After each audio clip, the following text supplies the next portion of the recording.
Agriculture शुरू होगा, क्योंकि इससे पहले के चैप्टर्स हमने पढ़ लिए हैं। तो यहाँ पर जो पहला टॉपिक है दोस्तों, इसमें स्थायी कृषि यानी कि पर्माकल्चर जो होता है और पारंपरिक रासायनिक कृषि, इसमें एक अंतर की बात की जाती है कि कौन कौन से अंतर होते हैं। स्थायी कृषि को हम इंग्लिश में पर्माकल्चर भी कहते हैं और कभी कभी एग्जामिनर इसी शब्द से प्रश्न पूछ लेता है। परमा मतलब होता है परमानेंट, तो परमानेंट कृषि हो जाती है यहाँ पर। तो देखिए, सबसे पहली बात, जो आपकी पारंपरिक कृषि थी, जो रासायनिक आधारित थी, जो खासकर केमिकल पेस्टिसाइड, जो बहुत सारे केमिकल यूरिया वगैरह डाली जाती थी, जिसकी वजह से मिट्टी के पोषक तत्वों की भी कमी होती थी, तो उस कृषि से स्थायी कृषि किस प्रकार से डिफरेंट है, किस प्रकार से अलग है, उसके बारे में हम यहाँ बात करेंगे।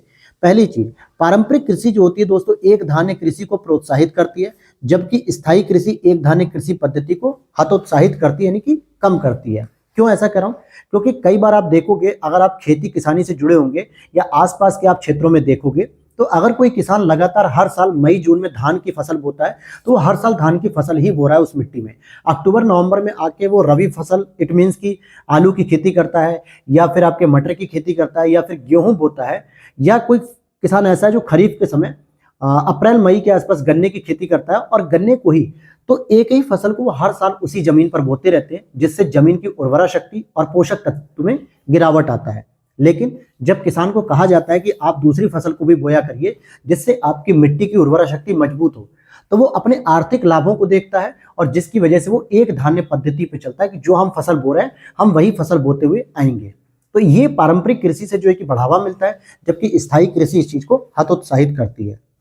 पारंपरिक कृषि से मृदा की लवणता में वृद्धि होती है, और मैंने पिछली क्लासेस में ही बताया है कि मृदा की लवणता और क्षारीयता अगर बहुत अधिक होंगे तो आपकी फसल बर्बाद होगी, खेती बहुत अच्छी नहीं होगी। इसीलिए मृदा में लवणता भी कम होनी चाहिए, क्षारीयता भी कम होनी चाहिए, जिसका एवरेज मानक रखा गया 6 से 7 के बीच में अगर पीएच मान रहता है, तो आपकी कृषि बहुत बेहतर होगी। और ये गुण आपको स्थायी कृषि से मिलेगा, जिसमें मृदा की लवणता को समाप्त कर दिया जाता है या बहुत कम कर दिया जाता है, नॉर्मल हो जाती है, जिससे आपकी खेती अच्छी होती है।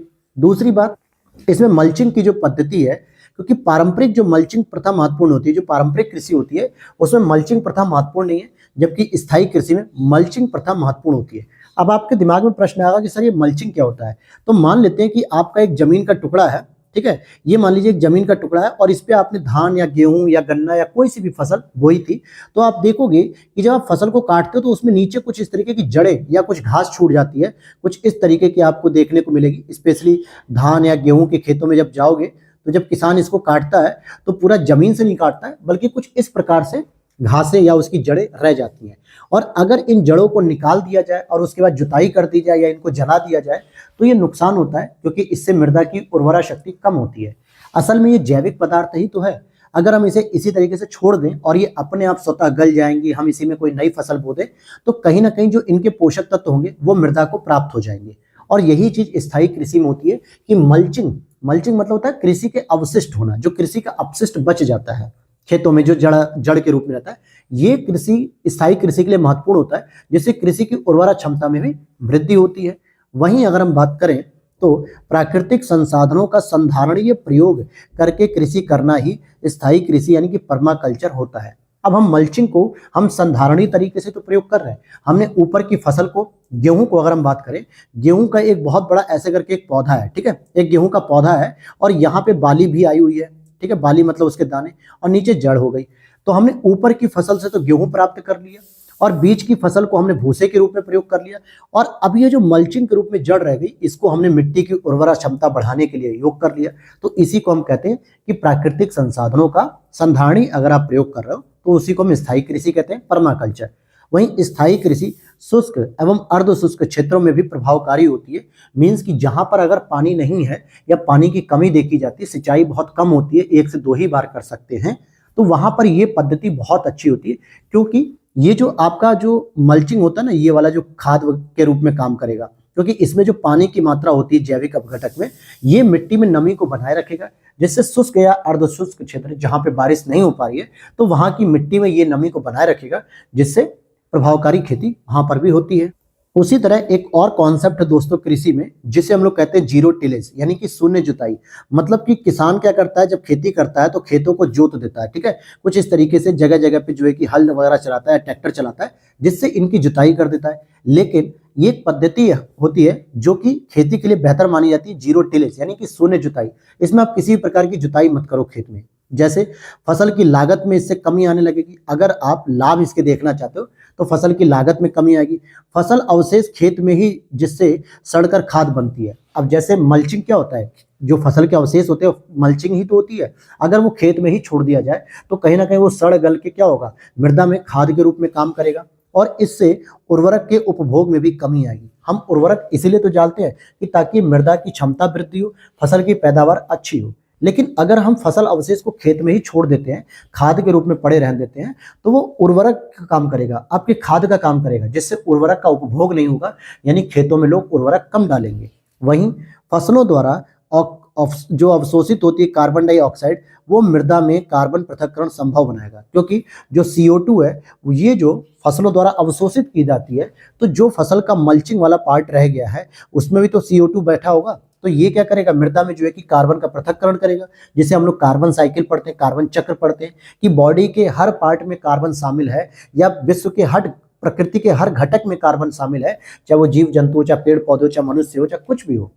और उन कार्बन का निकलना शामिल होना, यही चीज कार्बन चक्र कहलाती है। तो इसको भी इजीली करेगा।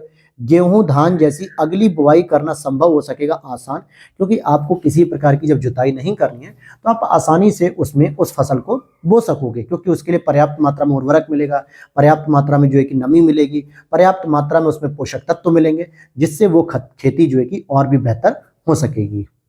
तो यहाँ पर आपने देखा कि शून्य जुताई का क्या लाभ होता है। और दूसरी एक और लाभ के तौर पे मैं अगर आपको बता दूं तो आपकी जल बचत भी होगी, क्योंकि आप जब सिंचाई करते हो तो जब मृदा में जो नमी होती है ना, वो धूप के द्वारा अवशोषित कर ली जाती है, वाष्पीकृत हो जाती है वहां से नमी, और फिर आप उसमें पौधा लगाने के बाद या जो है कि फसल लगाने के बाद आप क्या करते हो, उसमें पानी से सिंचाई करते हो। लेकिन अगर आप शून्य जुताई कर रहे हो तो मिट्टी के अंदर जो नमी है, जो इससे पहले की फसल में नमी थी, वो बनी रहेगी, जिससे सिंचाई की आवश्यकता भी अगर होगी तो कम स्तर पे होगी और जिससे पानी की बचत होगी। वहीं एक अगले पॉइंट की अगर हम बात करें तो भारतीय कृषि का इतिहास पुस्तक के कौन लेखक हैं, तो MS रंधावा साहब हैं। और ये पूछा जाता है, इसका फुल फॉर्म है मोहिंदर सिंह रंधावा। इट मीन्स की हिस्ट्री ऑफ इंडियन एग्रीकल्चर, ये बुक के बारे में भी पूछ लिया जाता है। फिर अगले प्रश्न की ओर देखें, या अगले पॉइंट की ओर, कि कृषि में फर्टिगेशन के क्या लाभ हैं। देखिए ये वो टर्म्स है दोस्तों जो आपको जो है कि न तो किसी पॉइंटर में मिलेंगे, न किसी और जगह। आप अगर ढंग से घटना चक्र का स्टडी करते होंगे तो आपको वहां पर ये सारे पॉइंट आपको ढंग से मिल जाते हैं। अब जैसे यहाँ पर अगर हम देखें कि कृषि में फर्टिगेशन का मतलब क्या होता है दोस्तों, मतलब फर्टी मतलब होता है फर्टिलाइजर यानी उर्वरक, और गेशन जो बना है इरिगेशन से, इट मीन्स की सिंचाई। तो उर्वरक और सिंचाई, इन दोनों को आपस में मिलाने की पद्धति को ही हम फर्टिगेशन कहते हैं। मैं इसको तोड़ के दिखा रहा हूं आपको इस शब्द को। ये हो गया फर्टी, अगर हम इसे फर्टिलाइजर कहेंगे तो उर्वरक हो जाएगा। और ये जो गेशन है, अगर हम इसके आगे इरिगेशन लगाते हैं तो इरिगेशन मतलब होता है सिंचाई। तो उर्वरक और सिंचाई पद्धति को आपस में मिलाकर जो कृषि की जाती है उसी को हम कहते हैं फर्टिगेशन पद्धति। जैसे फर्टिगेशन का एक एग्जाम्पल है कि जल में उर्वरक को घोलकर सिंचाई करना, यानी कि अभी जो केवल आप जल से सिंचाई करते हो, एक बार सिंचाई करते हो जल से, फिर दूसरी बार आप केवल उर्वरक छिड़कते हो, तो उसके लिए भी मजदूर चाहिए होता है, मालिक चाहिए होता है, सारी चीजें होती हैं, सामान चाहिए होता है। तो क्यों ना आप जल में ही उर्वरक घोल दो और आपको जल भी मिल जाएगा, मतलब फसल को पानी भी मिल जाएगा और उर्वरक भी मिल जाएगा। तो यही होता है फर्टिगेशन। इसका लाभ क्या होता है, पहली चीज कि सिंचाई जल की क्षारीयता का नियंत्रण संभव होता है। अगर जिस जल से हम सिंचाई कर रहे हैं, अगर उसकी क्षारीयता का मान बढ़ गया तो फसल को नुकसान करेगा, या अम्लीयता का मान बढ़ गया तो भी फसल को नुकसान करेगा। क्योंकि अम्लीयता और क्षारीयता दोनों बैलेंस वे में होनी चाहिए, जिसका pH मान सामान्यतः 6 से 7 के बीच में होना चाहिए, तभी वो खेती अच्छी हो पाएगी। वहीं पौधों में पोषक मात्रा में वृद्धि होती है। पौधों में भी क्या होता है, पोषक मात्रा में वृद्धि होगी, रासायनिक पोषकों के निछालन में कमी आएगी। क्योंकि अगर हम केवल जल से सिंचाई कर देते हैं तो जो रासायनिक पोषक तत्व होते हैं मृदा के, पौधों के या जो उर्वरक के, वो निछालन यानी लीचिंग की पद्धति से गहरी भूमि में चले जाते हैं, यानी कि भूमि की सतह को छोड़कर नीचे की ओर बह जाते हैं पानी से, जिससे पौधों को आवश्यक पोषक तत्व नहीं मिल पाता और वो सूखने और मुरझाने लगते हैं। तो इसमें जब कमी होगी तो सारे के सारे पोषक तत्व मृदा की ऊपरी सतह पर रहेंगे, जिससे पौधों की जड़ों और उनके तनों के माध्यम से पौधों को हरा भरा रखेंगे। वहीं नाइट्रोजनी, पोटास आदि जल में घुलनशील उर्वरक हैं, तो हम नाइट्रोजन, जो कि पौधों को नाइट्रोजन प्रकृति से नहीं मिल पाती डायरेक्ट, इसके लिए वो नाइट्रेट की फॉर्म में लेते हैं, जिसके लिए अलग अलग वो राइजोबियम जैसे, या फिर आपकी फसलों में सोरगम हो गया और ढैंचा हो गया, सनई हो गया, मटर हो गई, इन पौधों के प्रयोग से मिट्टी में नाइट्रोजन की मात्रा बढ़ती है। लेकिन अगर हम नाइट्रोजन को डायरेक्ट जो है कि जल में घोल कर देने लगे, तो घुलनशील होने की वजह से पोटास मतलब सल्फर हो गया। और आपको पता है कि अगर कृषि करनी है तो नाइट्रोजन और सल्फर बहुत इंपॉर्टेंट होते हैं मृदा के लिए, तो वहां पर यह भी समस्या दूर होगी। और जल में घुलनशील होने की वजह से जल के साथ आप ये भी कृत्रिम रूप से बढ़ा सकते हो। जबकि फास्फोरस मतलब फास्फेट और फास्फोरस अघुलनशील होते हैं, ठीक है। तो सल्फर तो होता है लेकिन पोटास को सल्फर कहते हैं। तो ये चीजें आपको बेनिफिट देंगी। तो यही 2-3 पॉइंट मैंने आपको बताया, जैसे कि पर्माकल्चर क्या होता है, जीरो टिलेज क्या होता है, या फिर आपका जो फर्टिगेशन क्या होता है। क्योंकि ऐसे प्रश्न यूपीएससी और यूपीपीसी ये दोनों का ट्रेंड रहा है ऐसे प्रश्नों को पूछने का जो कॉन्सेप्ट पे आधारित होते हैं।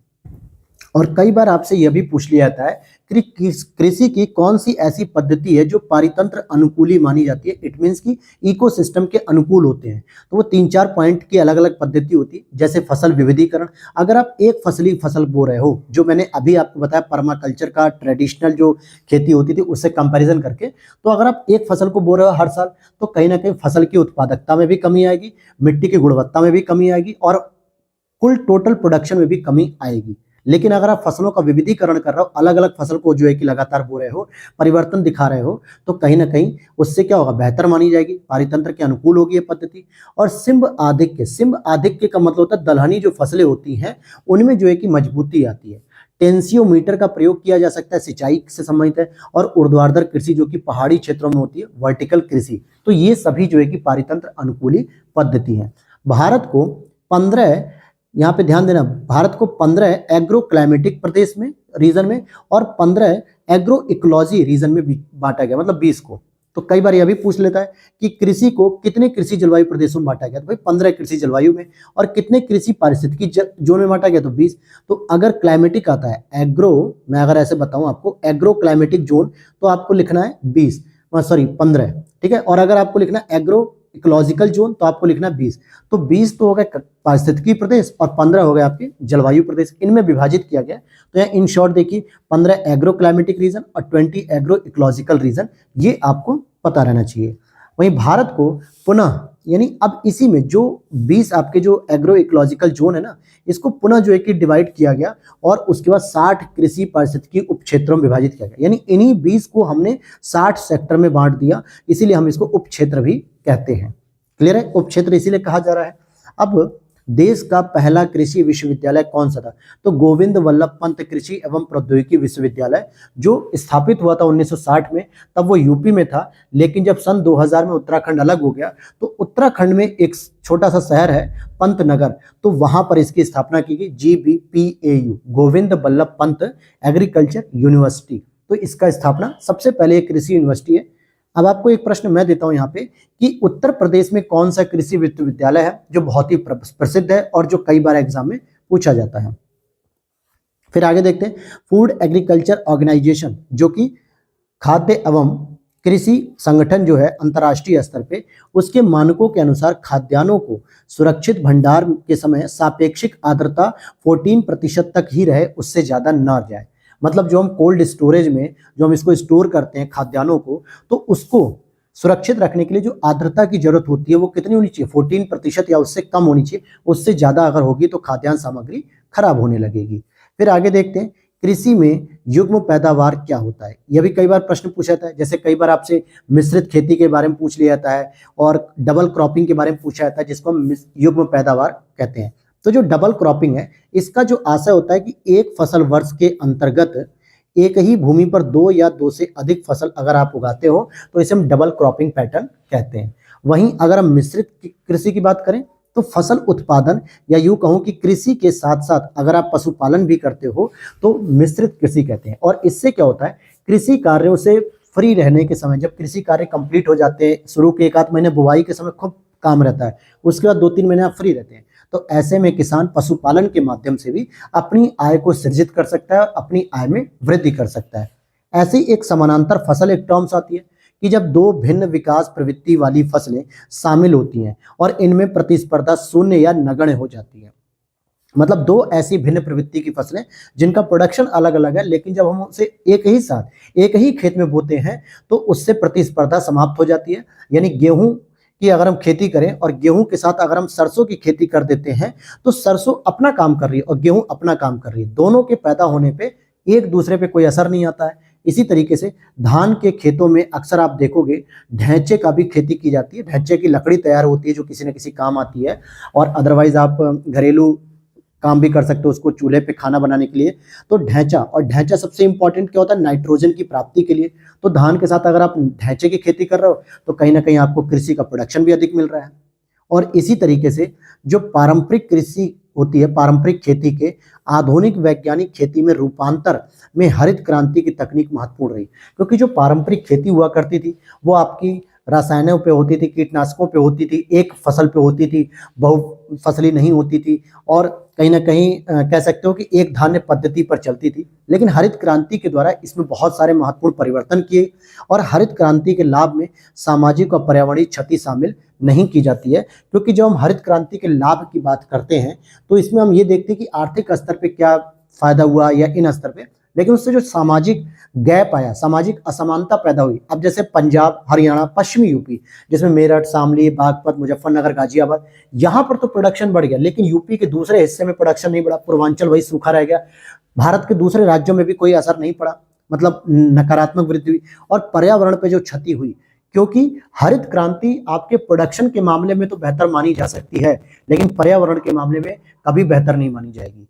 क्योंकि हैवी प्रोडक्शन के लिए, अधिक मात्रा में प्रोडक्शन के लिए अधिक मात्रा में रसायनों की प्रयोग किया गया, अधिक मात्रा में कीटनाशक प्रयोग किया गया, अधिक मात्रा में जल का दोहन किया गया, और बड़े बड़े कुएं खोदे गए, जिससे मृदा का जो जलस्तर था, भौम जलस्तर, वो नीचे गिर गया। इट मीन्स कि नीचे घटता चला गया। तो मैं कह सकता हूं कि हरित क्रांति में पर्यावरणीय क्षति अगर आप शामिल कर दोगे तो फिर हरित क्रांति फेल हो जाएगी। लेकिन इसको फेल होने से बचाने के लिए केवल प्रोडक्शन पर फोकस किया गया, इसकी पर्यावरणीय क्षति पर फोकस नहीं किया गया। और अब आप लोग पढ़ते भी होंगे कि पंजाब और हरियाणा जैसे क्षेत्रों में आप देखोगे कि वहां की मृदा अम्लीय होती जा रही है, सिंचाई इतनी अधिक हुई है कि वहां की मिट्टी के पोषक तत्व तो गिरते जा रहे हैं। अब पंजाब हरियाणा का वो स्कोर बोर्ड नहीं रह गया जो पूरे भारत में राज्यों की श्रेणी में पहले नंबर पे आते थे। अब वहां से उनका ये टैग हट रहा है, क्योंकि प्रोडक्शन घट रहा है, प्रोडक्टिविटी घट रही है उनकी। तो ये चीजें हैं, वहां पर ये समस्याएं दिख रही हैं।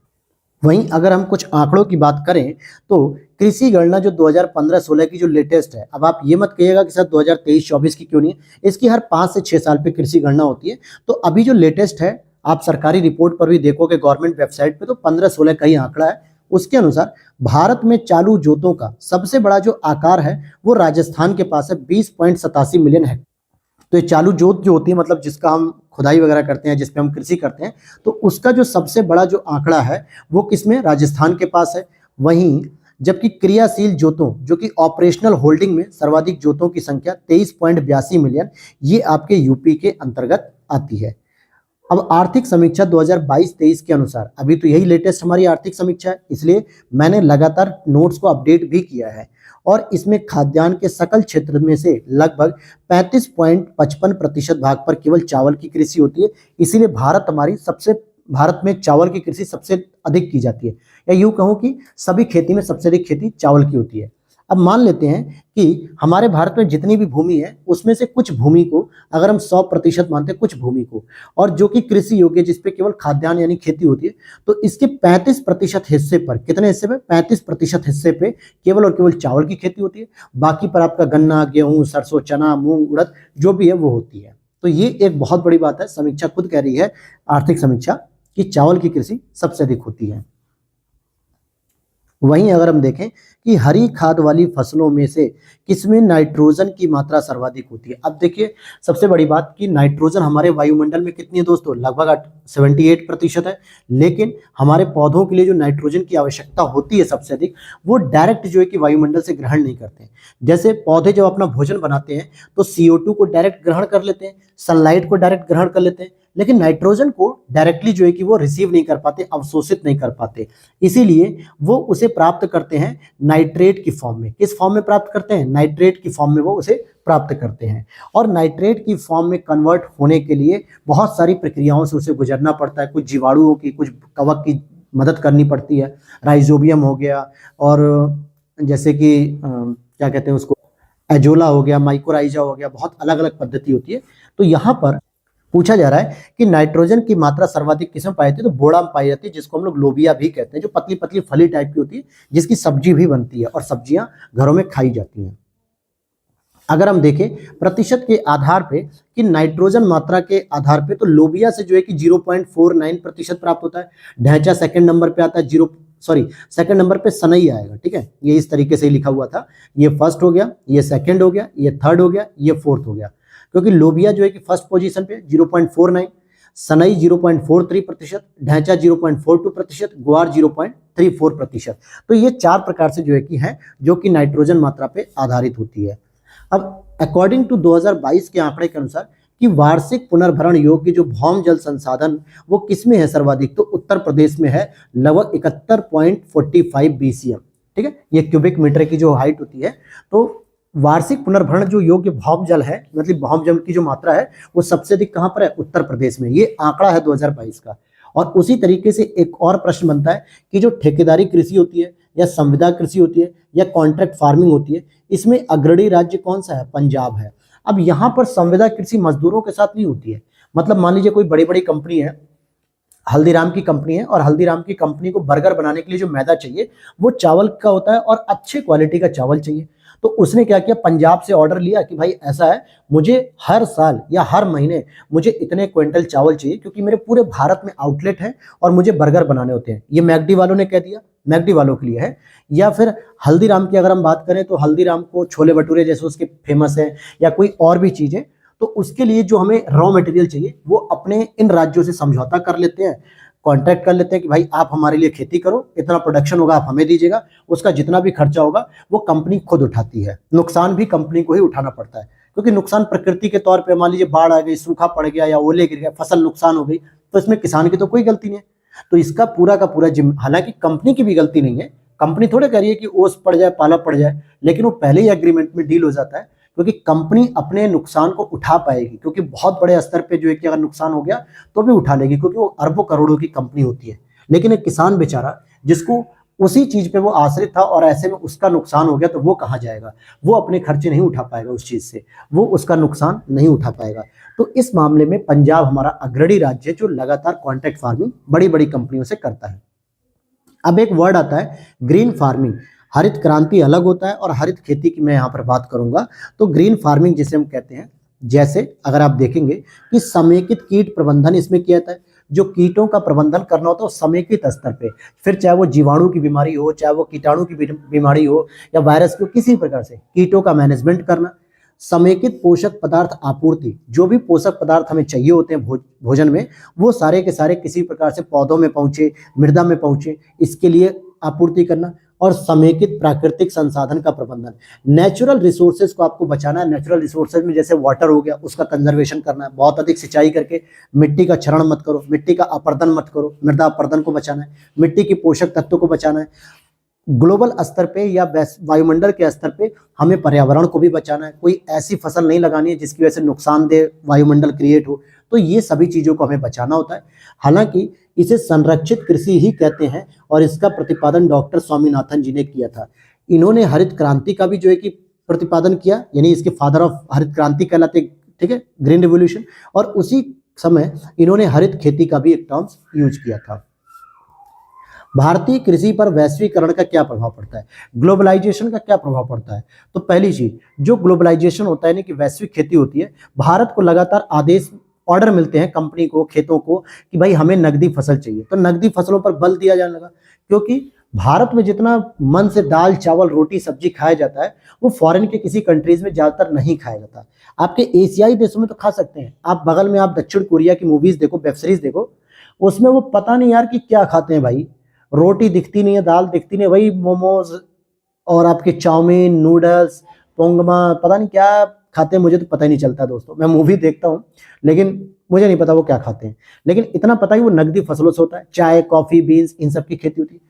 और साथ ही साथ जब ऐसी स्थिति आई तो ग्लोबलाइजेशन की वजह से प्रोडक्शन तो बढ़ा, लेकिन आय की असमानता में भी वृद्धि हुई, क्योंकि जो बड़े किसान थे जिनके पास एकड़ एकड़ में जमीन थी, बड़े बड़े हेक्टेयर में जमीन थी, उनको तो प्रॉफिट हुआ, लेकिन छोटे छोटे जो किसान थे वो अपनी जीविका ही चलाने में बिजी रह गए, वो अपने लिए खाद्यान्न सामग्री ही पैदा करने में रह गए, वो बड़े स्तर पर जो है किसानों से कंपेरिजन नहीं कर पाए। और आर्थिक सहायता में भी कटौती करने लगी सरकार, जो सब्सिडी देती थी उसमें कटौती हुई, और सब्सिडी की कटौती का नुकसान सबसे अधिक छोटे स्तर के किसानों को हुआ। अब यहां पे एक और पॉइंट चलता है, यानी कि प्रोग्राम सीड विलेज कॉन्सेप्ट, बीज ग्राम संकल्पना क्या होती है। तो देखिए, एक ऐसा गांव तैयार किया जाता है जहां पर बीजों की खेती होती है, यानी कि बीजों को तैयार किया जाता है, हाई क्वालिटी के बीज होते हैं, और उसे आपस में जो समुदाय होता है, जो ग्रुप होता है, उनके ही बीच में बांट दिया जाता है। जैसे एक समान विचारों वाले किसानों को स्वयं सहायता समूह, यानी कि सेल्फ हेल्प ग्रुप के माध्यम से अगर हम बात करें, इनके माध्यम से हम एक साथ उन सभी को प्रशिक्षण देते हैं, और जिससे पसंदीदा फसलों के बीजों को उत्पादित कर स्वयं एवं साथी किसानों की बीज आवश्यकताओं को सस्ती दर पर और उचित समय पर पूरा कर सके। अब मान लीजिए कि एक छोटा सा गांव था, वहां के 10 किसान थे। 10 किसानों ने कहा कि इस बार हम लोग हाइब्रिड क्वालिटी के जो है कि बैंगन की खेती करेंगे। किसकी खेती करेंगे? बैंगन की। अब उन्हें सेल्फ हेल्प ग्रुप के द्वारा ट्रेनिंग दी जा रही है, किसी एक दो किसानों को, सबको तो नहीं देंगे, एक दो किसानों को, और उनके द्वारा जो पसंदीदा फल है कि हम बैंगन की खेती करेंगे, और सभी किसान सहमत है कि हमें इस बार बैंगन की खेती करनी है, क्योंकि इस पे जो है कि पैसा अच्छा मिलेगा। या टमाटर की खेती कह दीजिए, क्योंकि 80 रुपए किलो टमाटर बिके थे, तो किसानों को लगता है कि भाई इससे प्रॉफिट होगा। तो ऐसे में हम पसंदीदा फसलों के बीज उत्पादित करते हैं, और वो खुद भी और साथ ही साथ जो उनके साथी किसान है, 7-8 किसान, उनको भी बीज की आवश्यकता को सस्ती दर पे उचित समय पे प्रोवाइड किया जाएगा। अब यहाँ पर एक और टर्म्स आती है कि आपसे पूछा जाता है कि सीमांत कृषि भूमि जोत कितनी होती है, छोटी जोत किसे कहते हैं, मध्यम जोत किसे कहते हैं, बड़ी जोत किसे कहते हैं। तो देखिए, सीमांत का मतलब होता है सीमा का अंत हो जाना, अर्थात जिसके पास खेती ही ना होना, यानी कि बहुत ही कम होना। तो मान सकते हो कि 1 हेक्टेयर से कम, चाहे फिर वो 1 बिस्साव, 2 बिस्साव, 5 बिस्साव, उससे फर्क नहीं पड़ता। 1 हेक्टेयर से अगर पूरी की पूरी खेती हो रही है 1 हेक्टेयर से कम, तो उसे हम सीमांत कृषि भूमि जोत कहते हैं। अगर छोटी जोत की बात करें तो 1 से 2 हेक्टेयर के बीच में अगर है तो वो छोटी जोत हो गई, 2 से 10 हेक्टेयर के बीच में है तो मध्यम जोत, और 10 हेक्टेयर से अधिक है, कितना भी हो, वो बड़ी जोत कहलाती है, यानी कि बड़ी जोत। जोत का मतलब होता है यहाँ पे खेती। चलिए आगे देख लेते हैं हम। अब यहाँ पर एक अगला पॉइंट है कि कौन कौन सी पद्धति संरक्षित कृषि में आते हैं। अगर आप कोई ऐसी पद्धति अपनाते हो जिससे कृषि का संरक्षण होता है, कृषि संधारणीय होती है, सस्टेनेबल होती है और प्रोडक्शन अच्छा करती है, तो उसमें कौन कौन सी पद्धति आती है। पहली तो होती है जीरो टिलेज या न्यूनतम जोत अपनाना। अगर आप न्यूनतम जोत अपनाकर कृषि कर रहे हो तो कहीं ना कहीं वो संरक्षित कृषि के तौर पे मानी जाती है। और जो फसल अवशिष्ट होता है, यानी कि जिसे हम मल्चिंग कहते हैं, अगर आप इसका भी उपयोग कर ले रहे हो खेतों में उर्वरा शक्ति के लिए, नमी धारण करने के लिए, तो भी इसे संरक्षित कृषि कहा जाता है। और अगर आप फसल एक पैटर्न से हट के विविधीकरण की ओर चल रहे हो, कई सारी फसलों को एक साथ आप लगा रहे हो अलग अलग साल में, तो ये भी संरक्षित कृषि में आता है। और अगर आप फसल चक्र को अपना रहे हो तो ये भी इसी के अंतर्गत आता है। तो ये 4 पद्धतियां हैं मुख्यतः, हालांकि और भी पद्धतियां, लेकिन ये वो 4 पद्धतियां हैं जो कृषि को संरक्षित करती हैं। अब इन 4 पॉइंट से आपको समझ में आएगा कि और भी ऐसी कोई पद्धति होगी तो उसे भी हम संरक्षित कृषि में ही रखेंगे। वहीं हम देखें कि कृषि की गणना जो 2015-16 के अकॉर्डिंग लघु एवं सीमांत किसान कुल किसानों का लगभग 86% है। मान लीजिए कि हमारे भारत में जितनी भी आबादी है उसमें से कुछ किसान हैं, कुछ रोजगार वाले हैं, कुछ स्टार्टअप वाले हैं, कुछ बिजनेस माइंड हैं, कुछ गवर्नमेंट सेक्टर में हैं, कुछ बेरोजगार हैं, कुछ भी नहीं कर रहे हैं। तो उसमें जितने भी किसान हैं, चाहे फिर वो किसान पुरुष हो या महिला, किसान का मतलब किसान होता है, ये नहीं कि आप महिला के लिए अलग वर्ड यूज करोगे। हाँ, इतना हो सकता है कि मेल फार्मर्स और फीमेल फार्मर्स, इतना हो सकता है। तो किसान के लिए अलग वर्ड यूज नहीं होता है, किसान में पुरुष और महिला दोनों आते हैं। तो मान लेते हैं कि हमारे यहाँ 100% कोई किसान की श्रेणी है, तो इसमें लगभग 86% जो किसान है वो लघु और सीमांत किसान है, यानी कि कम भूमि पर जो खेती करते हैं, जबकि वे केवल और केवल 47.3% फसल क्षेत्रों के मालिक हैं। यानी कि वो किसान तो ज्यादा है, लेकिन अगर भूमि की बात करें तो उनके पास केवल और केवल 87% ही भूमि, 47% ही भूमि है खेती करने के लिए, यानी उनके पास भूमि भी कम है। और राज्यवार अगर हम बात करें तो कृषकों की कुल जनसंख्या के आधार पर महाराष्ट्र 3rd नंबर पर आता है। ध्यान देना कि राज्यवार अगर हम कृषकों की कुल जनसंख्या के आधार पर बात करें तो महाराष्ट्र 3rd नंबर पर आता है। फिर वहीं पे और राज्यवार कुल जोती गई जो भूमि होती है उसके आधार पर राजस्थान फर्स्ट नंबर पे आता है कि जहां पर सबसे अधिक भूमि की जुताई होती है। और अब हम चलते हैं अपने अगले टॉपिक पे, अगले चैप्टर पे, हरित क्रांति। और हरित क्रांति को पढ़ने से पहले जो छोटी छोटी कुछ क्रांतियां हैं उनको भी हम लोग जरा कवर करते हुए चलें। तो यहाँ पर हम हरित क्रांतियों से संबंधित जो फैक्चुअल इंफॉर्मेशन है इसको भी कलेक्ट करते हुए चलें। जैसे हरित क्रांति किससे संबंधित थी, तो ये दोस्तों खाद्य उत्पादन से संबंधित थी। किससे? खाद्य उत्पादन से संबंधित थी। वहीं सुनहरी क्रांति की बात करेंगे तो ये आपका फलों और सब्जी के उत्पादन से संबंधित है, गोल्डन क्रांति। क्लियर? और श्वेत क्रांति की बात करेंगे तो ये दुग्ध उत्पादन से संबंधित है। नीली क्रांति मत्स्य उत्पादन से। लाल क्रांति मांस टमाटर उत्पादन से। देखिए मांस भी इसमें रहेगा और टमाटर भी रहेगा, क्योंकि मांस भी क्या होता है, लाल होता है मांसपेशियों की वजह से, और टमाटर भी। गोल क्रांति की बात करेंगे तो आलू उत्पादन जो है कि होता है, उसमें आलू का उत्पादन होता है। पीली क्रांति की बात करेंगे तो तिलहन का उत्पादन होता है। गुलाबी क्रांति में दोस्तों मांस का निर्यात किया जाता है, जबकि मांस के लिए उत्पादन करते समय लाल क्रांति का फॉलो करेंगे, लेकिन मांस का निर्यात करते समय आपको गुलाबी क्रांति, झींगा और प्याज का उत्पादन। काली क्रांति की बात करेंगे तो ये पेट्रोलियम उत्पादन से संबंधित है। आगे देखते हैं हम। अब यहाँ पर हम अगले पॉइंट की ओर चलते हैं कि हरित क्रांति किस पंचवर्षीय योजना में शुरू की गई थी। तो तीसरी पंचवर्षीय योजना जो कि 1961 से 66 की थी और इसमें आई थी, यानी 7वें दशक में आप कह सकते हो। कौन से? 7वें दशक में, जिसमें आपको हरियाणा, पंजाब और पश्चिमी यूपी, इन 3 राज्यों में, मतलब यूपी के अंतर्गत पश्चिमी यूपी में सबसे अधिक जो है कि इसका इफेक्ट हुआ था, यानी कि प्रभावित हुई थी और पॉजिटिव यहाँ पे रिस्पॉन्स मिला हरियाणा और पंजाब में भी। अब यहाँ पर हम समझते हैं सदाबहार अथवा सदाबहार क्रांति, या जिसे हम लोग कहते हैं द्वितीय हरित क्रांति, ये किसके द्वारा शुरू की गई? तो डॉक्टर एम.एस. स्वामीनाथन जी के द्वारा। हालांकि पहली हरित क्रांति भी इसके द्वारा शुरू की गई, मतलब इन्हीं के द्वारा, और दूसरी भी। और आपको एक अलग से इंफॉर्मेशन देता हूं कि इसी बार मैंने विजन आईएएस की जो मंथली मैगजीन अक्टूबर की चल रही है, जो हमारे चैनल पे चलाई जाती है, जिसे मैं खुद पर्सनली पढ़ाता हूं, उसमें एम.एस. स्वामीनाथन जी के योगदान के बारे में पूरा डिटेल से आया है, क्योंकि अभी उनकी जो है कि डेथ हो गई, आकस्मिक जो है कि उनकी मृत्यु हो गई, हमारे बीच नहीं रहे अब। तो उनके बारे में पूरी जानकारी मैंने दी है, आप वहां से उसको जरूर देख लीजिएगा। वहां पर प्लेलिस्ट बनी हुई है अक्टूबर विजन आईएएस के नाम से, वहां पर आपको मिल जाएगा करंट अफेयर्स में। तो अब यहाँ पर हम देखते हैं कि हरित क्रांति में क्या था दोस्तों। एक चीज और शुरू की गई थी जिसको हम हाई यील्डिंग सीड कहते हैं, यानी उच्च उत्पाद वैरायटी प्रोग्राम, या उच्च उत्पादक बीजों का प्रयोग किया गया। यानी हम ऐसे बीजों का प्रयोग करेंगे जिससे प्रोडक्शन हमारा सबसे अधिक हो सके, यानी कम समय में या कम भूमि में, कम क्षेत्रफल में हम अधिक से अधिक उत्पादन कर सके। और यही वजह थी जिसकी वजह से अधिक से अधिक रसायन, अधिक से अधिक केमिकल, अधिक से अधिक पेस्टिसाइड का प्रयोग किया गया, जो कि मिट्टी की गुणवत्ता का क्षरण किया, मिट्टी में कह सकते हैं कि अम्लीयता बढ़ाई गई और मृदा का क्षरण भी हुआ इससे, और जल का दोहन भी किया गया, जो कि प्राकृतिक संसाधनों की एक हानि कहलाती है। क्लियर है ये बात? और यहाँ पर जो मैक्सिकन गेहूं था दोस्तों, मैक्सिकन कंपनी के द्वारा, क्योंकि आपके नॉर्मन बोरलॉग जी का जो जन्म था वो तो था आपके कनाडा में, लेकिन उनकी जो कार्यभूमि थी वो मैक्सिकन थी, मैक्सिको में, और उन्होंने मैक्सिकन गेहूं की एक वैरायटी को तैयार किया जो कि हाई एल्डेड थी, जो कि बहुत अधिक मात्रा में प्रोडक्शन देती थी, और इसी बीज का प्रयोग भारत में भी किया गया। तो हरित क्रांति में जो प्रयुक्त मुख्य पादप फसल थी वो थी आपकी मैक्सिकन गेहूं। और जो दूसरी हरित क्रांति है, जो द्वितीय हरित क्रांति शुरू की गई है, उसका उद्देश्य क्या है? तो हरित क्रांति से अछूते क्षेत्रों में बीज, पानी, उर्वरक, तकनीक विस्तार, यानी जो हरित क्रांति से बचे हुए जो क्षेत्र थे उसके अंतर्गत अगर आप देखोगे तो उन क्षेत्रों में भी अब बीजों का प्रयोग करके, पानी का प्रयोग करके, उर्वरक का, तकनीक का प्रयोग करके हम कहीं ना कहीं उन क्षेत्रों में भी जो है कि हम अब द्वितीय हरित क्रांति शुरू करके वहां पर भी फायदा करें, प्रोडक्शन करें। और पशुपालन, सामाजिक वानिकी और मत्स्य पालन के साथ साथ सस्य उत्पादन का मतलब होता है कृषि करना, इनका समाकलन करना। पहले क्या था, हरित क्रांति जो पहली शुरू हुई थी उसमें केवल हम खेती पर फोकस कर रहे थे, लेकिन अब खेती के साथ पशुपालन पे भी फोकस कर रहे हैं, सामाजिक वानिकी पे भी फोकस कर रहे हैं, और मछली पालन पे भी फोकस कर रहे हैं। तो हरित क्रांति की जो महत्वपूर्ण घटक है, कि अगर आपको हरित क्रांति को सफल बनाना है तो उसमें कुछ महत्वपूर्ण घटक है जिनको आप शामिल करेंगे, जैसे उच्च उत्पादन किस्म के बीज, जिसको हम लोग हाई यील्डिंग कह रहे हैं। ग्रामीण क्षेत्र पे विद्युतीकरण होना चाहिए, गांव-गांव तक बिजली पहुंचनी चाहिए।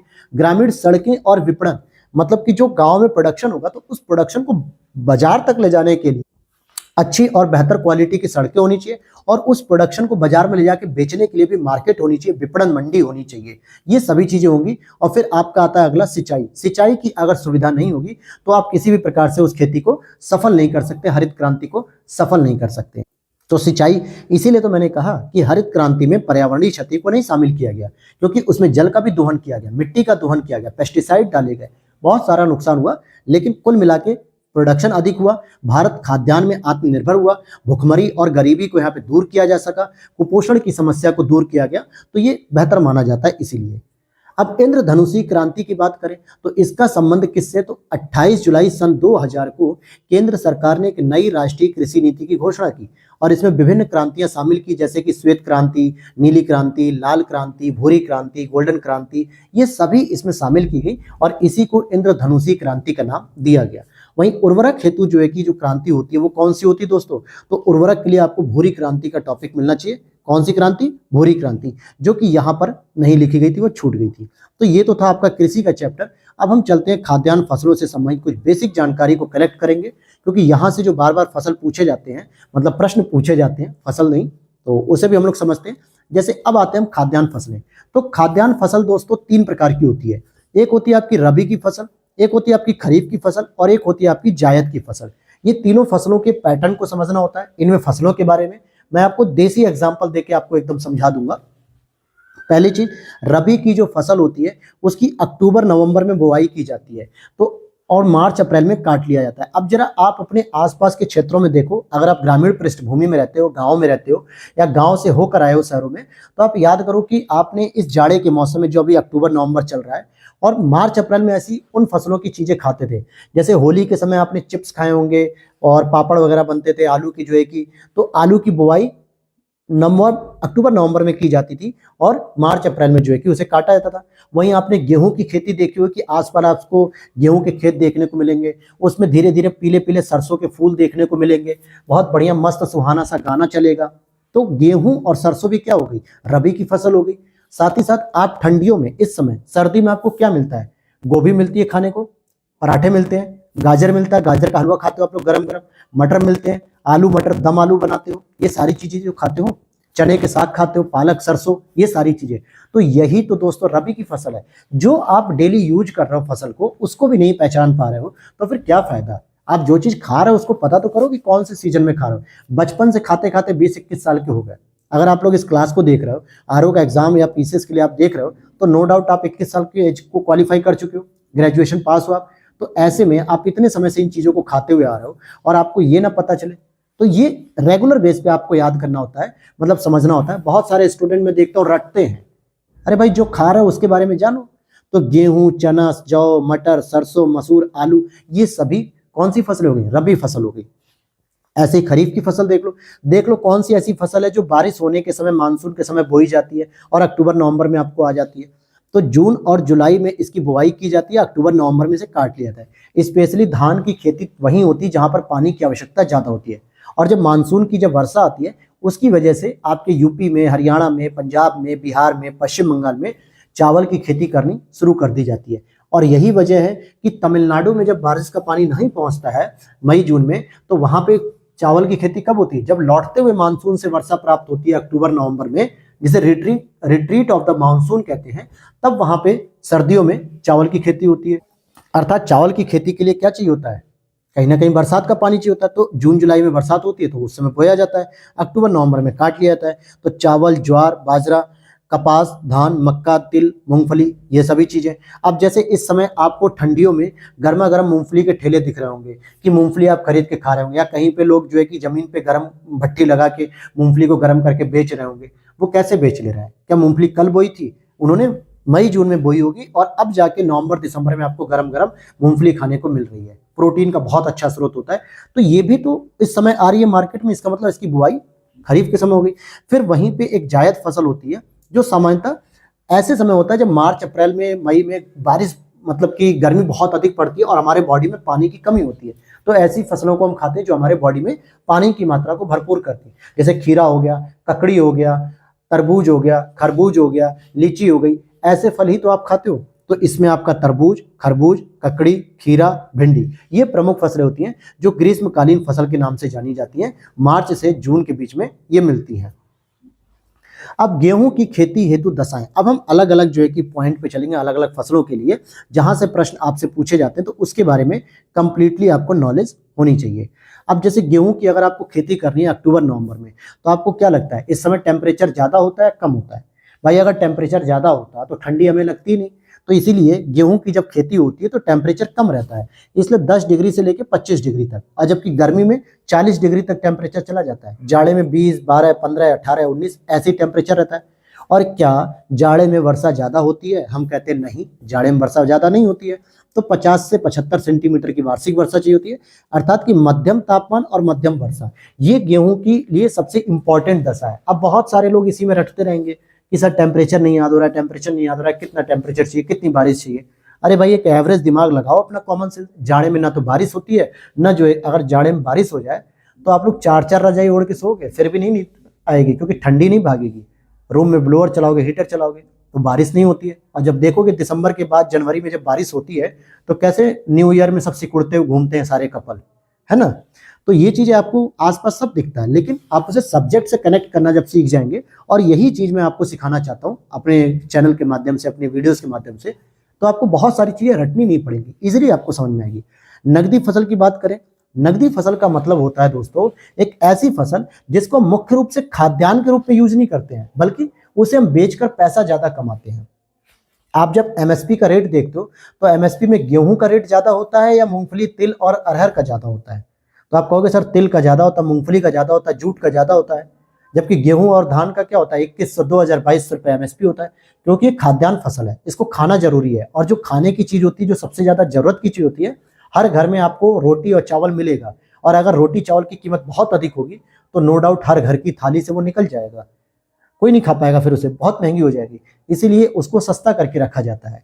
तो नकदी फसलें वो होती हैं जहां से हमें कम जो है मतलब कि अधिक से अधिक पेमेंट मिलता है, या अधिक से अधिक हमें जो है कि मिलता है खाने को, मतलब पैसा अधिक मिलता है। तो जैसे गन्ना देख लो, कपास, जूट, मूंगफली, तंबाकू, तिलहन, केला। अब आप केला भी खाते हो, गन्ना भी खाते हो, तंबाकू भी खाते हो और मूंगफली भी खाते हो, लेकिन कपास, जूट ये तो नहीं खाते हो, तिलहन भी खाते हो। तो इस तरीके से नकदी फसलें इन्हें कहा जाता है। और ऐसे में अब जो प्रश्न आपसे बनेंगे ना, वो देखो मैं एकदम बहुत मक्खन प्रश्न बता रहा हूं। आर्थिक समीक्षा जो लेटेस्ट आई है 2022-23 के अकॉर्डिंग, गेहूं का सबसे अधिक उत्पादन कौन करता है, उत्पादक कौन है, प्रोडक्शन कौन करता है सबसे अधिक?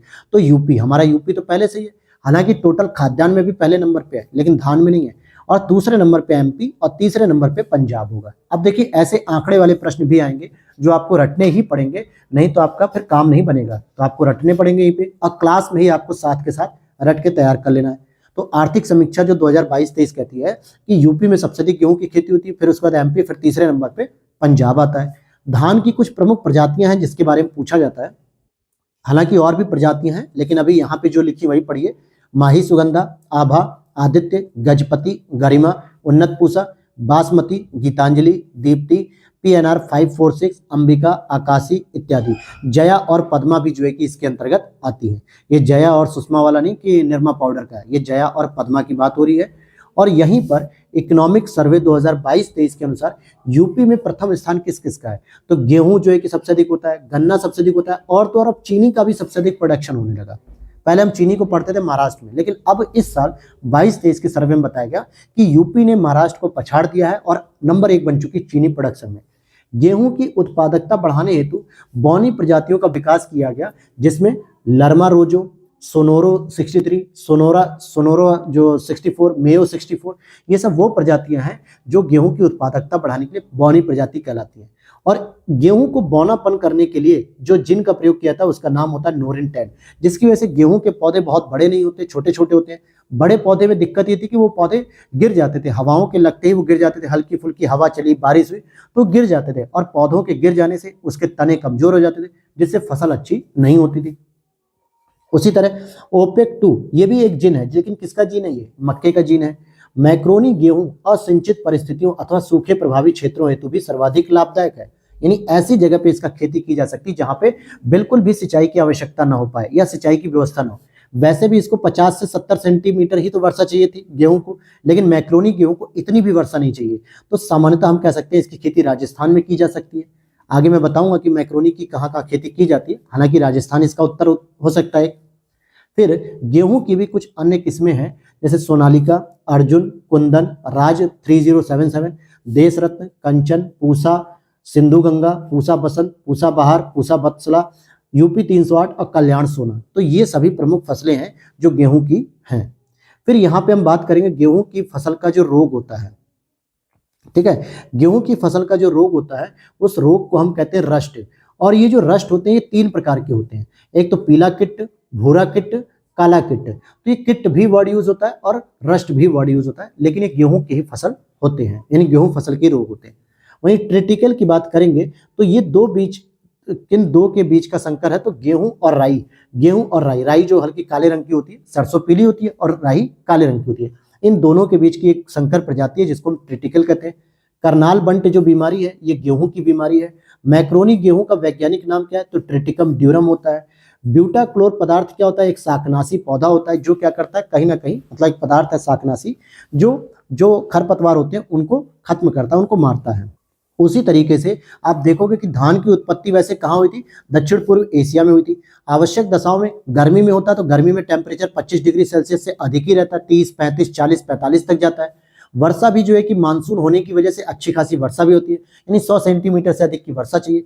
और इसीलिए ये उष्ण कटिबंधीय फसल है, क्योंकि इसको गर्म जगह की आवश्यकता होती है।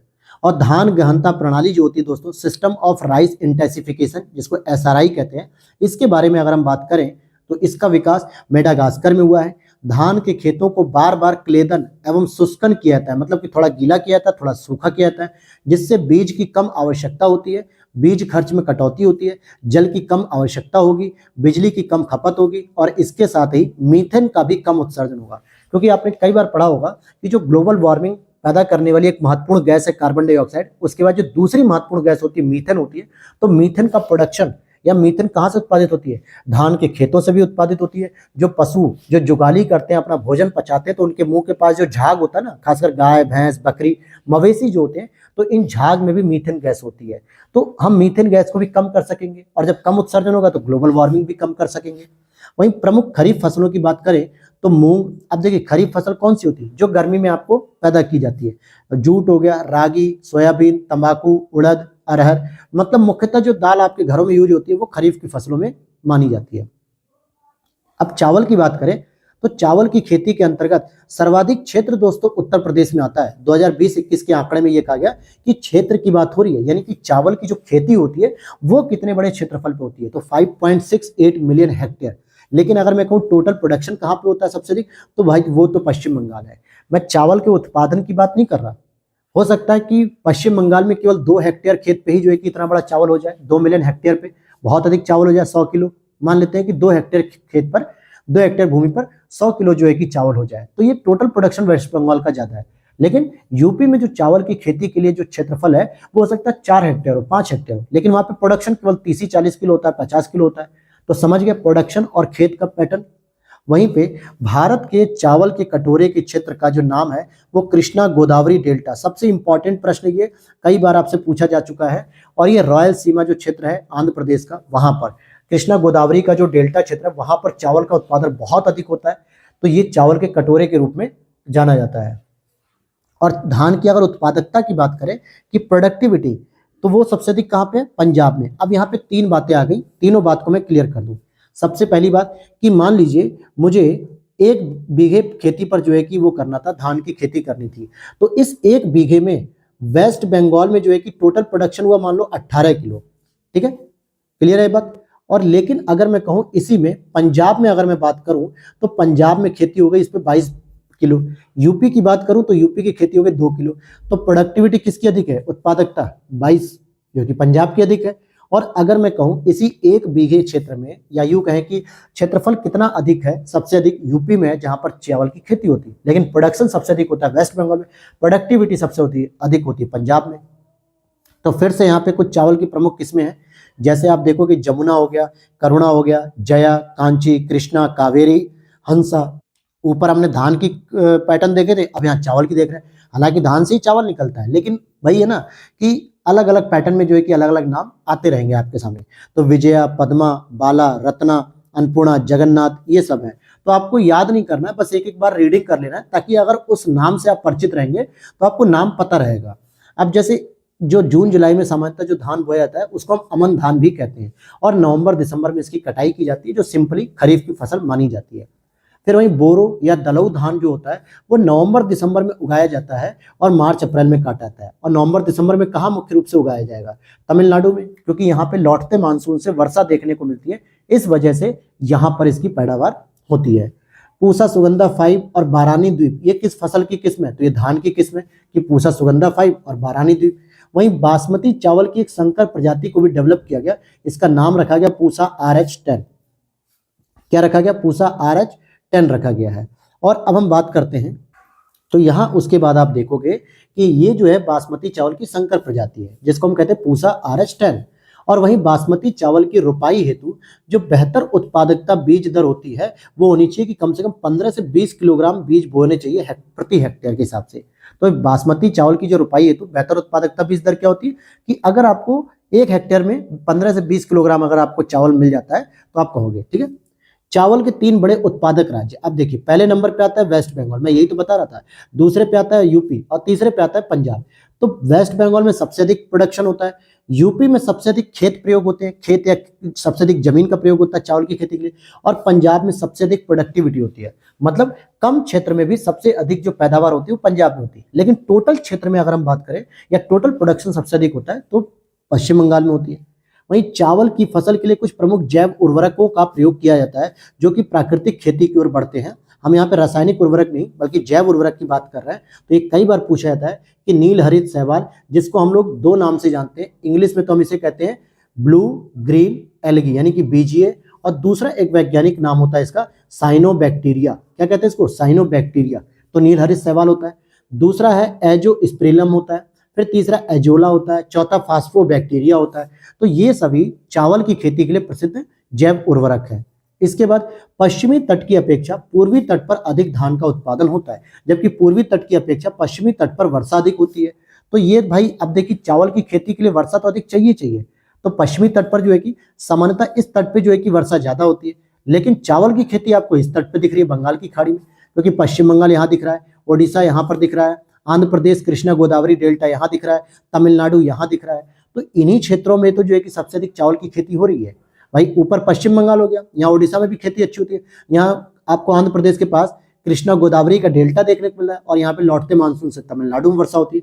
तो वर्षा तो यहाँ पे ज्यादा होती है। और अब हम देखते हैं कि संकर धान की खेती के अंतर्गत सर्वाधिक क्षेत्रफल उत्तर प्रदेश में होता है, यानी कि जो संकर धान यानी कि हाइब्रिड जो प्रजाति होती है उसकी खेती अगर हम बात करें तो सर्वाधिक उत्तर प्रदेश में आपको देखने को मिलती है। और चावल का सर्वाधिक उत्पादन प्रति हेक्टेयर या उत्पादकता, जिसको मैं कब से बता रहा हूँ प्रोडक्टिविटी, ये किस राज्य में? तो पंजाब में। यानी 1 हेक्टेयर क्षेत्रफल में ही 4366 किलोग्राम गेहूं की खेती हो जाती है। 4366 किलोग्राम गेहूं की खेती, चावल की खेती यहाँ पर हो जाती है। लेकिन अगर मैं वेस्ट बंगाल की बात करूं तो 1 हेक्टेयर भूमि पे शायद मुझे लगता है कि 2000 किलोग्राम केवल खेती हो पाएगी। यूपी में अगर मैं बात करूं 1 हेक्टेयर जमीन पर तो हो सकता है वहां पे 1500 किलोग्राम की ही बस खेती होगी। तो प्रोडक्टिविटी किसकी अधिक है? पंजाब की अधिक है। लेकिन अगर मैं कहूं टोटल प्रोडक्शन सबसे अधिक किसका हुआ, तो मैं कहूंगा कि 10 मिलियन टन प्रोडक्शन हुआ है चावल का सबसे अधिक बंगाल में। और दूसरे नंबर पे मान लीजिए 8 मिलियन टन प्रोडक्शन हुआ यूपी में। तीसरे नंबर पे पंजाब आता है जहाँ पे 7 मिलियन टन प्रोडक्शन हुआ है।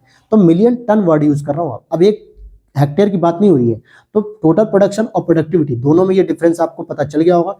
तो अब दोस्तों हम लोग मिलेंगे अगली क्लास में आपसे, नहीं अगली क्लास में नहीं, अभी हम 2 मिनट और कवर करेंगे ताकि फिर हम नकदी फसल पे रोकेंगे जो इसके बाद शुरू होने वाला है।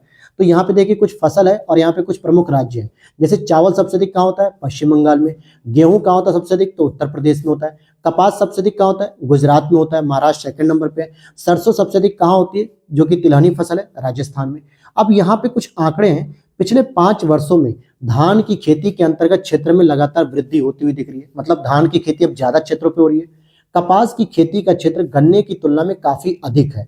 भाई कपास की खेती बहुत अधिक बड़े क्षेत्र पे होती है, इसीलिए तो हमारे यहाँ सूती वस्त्र उद्योग बहुत बड़े स्तर पे है।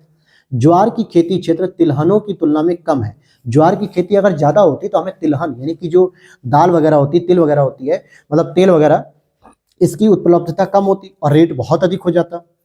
हालांकि अभी भी रेट कम नहीं है, लेकिन ज्वार की खेती की अपेक्षा तिलहन की खेती ज्यादा होती है। और गन्ने की खेती क्षेत्र में कभी वृद्धि तो कभी कमी आई है, अतः निरंतर वृद्धि या निरंतर कमी हम नहीं कह सकते। तो निरंतर वृद्धि आपको धान की खेती में, कपास की खेती में मिला और तिलहन की खेती में मिला, लेकिन गन्ने की खेती में निरंतर वृद्धि नहीं हुई है। तो ये तो थी दोस्तों बस आज की आपकी क्लास कंप्लीट होती है, और अगली क्लास हम लोग पढ़ेंगे नकदी फसल, क्योंकि मैं भी देखिए थक गया हूँ सुबह से जो है कि जॉब करके आके, फिर करंट अफेयर से 1 घंटे क्लास, फिर आपकी 1.25 घंटे की पॉलिटी की क्लास जो अभी 6 बजे के आसपास है, और अब 1 घंटे की लगभग ज्योग्राफी की। तो आप इमेजिन कर सकते हो दिन भर बाहर जॉब करके आना, फिर उसके बाद रूम पे आके आप लोगों के लिए डेडिकेशन के साथ लगातार क्लासेस बनाना, और उतनी ही एनर्जी के साथ चाहे कोई भी क्लास आप उठा के देखो, अभी पिछले 5 घंटे मैंने 3 क्लास बनाई है, और किसी में भी मैंने अपना एनर्जी लेवल डाउन नहीं होने दूंगा, ना आपको समझाने में किसी प्रकार की कटौती की है, कोई कोटा पूर्ति नहीं, पूरी ही तत्परता और पूरी एनर्जी के साथ आपको लगातार पढ़ा रहा हूं मैं। और वीडियो अच्छी लग रही है तो लाइक कर देना दोस्तों, और अगर आप भी चाहते हैं कि इसकी पीडीएफ लेना चाहते हैं, तो केवल इसकी ही नहीं, आप किसी भी पीडीएफ को लेना चाहते हो हमारे घटना चक्र के शॉर्ट नोट्स की, सभी को हमने तैयार कर रखा है, तो उसको आप परचेस कर सकते हो। बर्गर के प्राइस से भी बहुत कम प्राइस रखा गया, आप इजीली उसको अफोर्ड भी कर सकते हो। हर एक पीडीएफ का अलग अलग प्राइस है। व्हाट्सअप नंबर दिया गया वीडियो के नीचे मोर सेक्शन में, वहां से आप उसे नोट करके आप उस पर मैसेज करेंगे तो वहां पे सारा पेमेंट डिटेल, सारे प्राइस, सारे सब्जेक्ट, सब कुछ वहां पे आराम से आपको मिलेगा। उस नोटिस को आप पूरा पढ़ लीजिएगा, गाइडलाइन को, और उसको फॉलो कर सकते हैं, और वहां पे आपको पीडीएफ मिल जाएगी। तो मिलते हैं नेक्स्ट वीडियो में। Thanks for watching, love you दोस्तों।